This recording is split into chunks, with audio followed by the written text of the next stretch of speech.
Salut et bienvenue dans cette nouvelle vidéo Mavericks Media. Aujourd'hui, on va parler des nouveaux types de campagnes de Google Demand Gen. Je suis Alexia Delépine, CEO de Mavericks Marketing. Alors déjà, qu'est-ce que Demand Gen? Depuis le lancement de Performance Max, nous n'avions pas connu de nouvelles campagnes.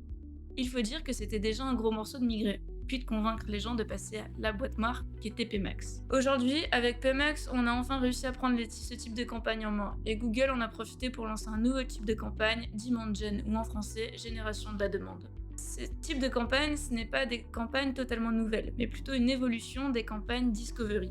Ces campagnes diffusées notamment sur le réseau Discover.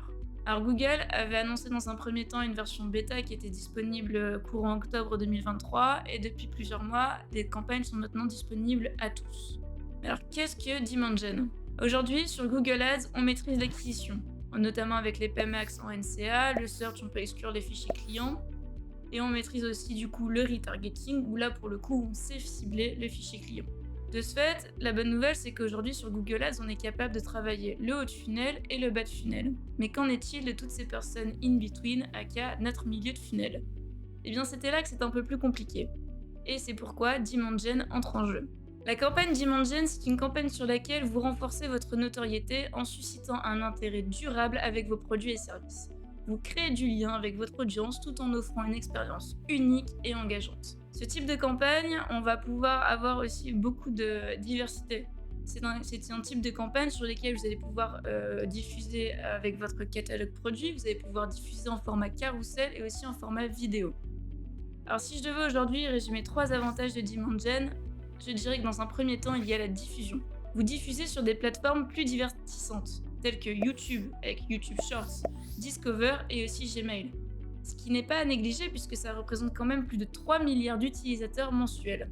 Ensuite, il y a le ciblage, puisque vous pouvez atteindre de nouveaux prospects milieu de funnel intéressés par vos produits ou services. Ça permet aussi d'élargir votre base d'audience. De plus, il est possible de créer des segments similaires, et ça a disparu sur presque l'ensemble des campagnes. Les segments similaires, c'est quand même quelque chose qui sont encore utilisés sur les autres plateformes, donc ça reste très intéressant à l'usage. Un autre point est la mesure des résultats. Vous mesurez plus facilement l'impact incrémental de vos annonces grâce à l'IA. Enfin, le dernier avantage, c'est l'engagement durable. Vous diffusez des annonces pertinentes aux personnes les plus disposées à découvrir vos produits et services. En résumé, Demand Gen, c'est une campagne ciblant votre milieu de funnel, vous permettant d'interagir avec eux sur les réseaux sur lesquels ils sont le plus présents, notamment YouTube. C'est une opportunité de créer un lien solide avec du contenu de qualité, incitant les utilisateurs à s'appliquer davantage. Et enfin, j'ai une dernière petite chose pour vous, c'est qu'avant de se lancer, il y a plusieurs choses à préparer en termes d'assets. Avec l'agence, nous avons déjà testé ce type de campagne, et vous pouvez de ce fait télécharger dès maintenant notre guide pas à pas vers Demand Gen.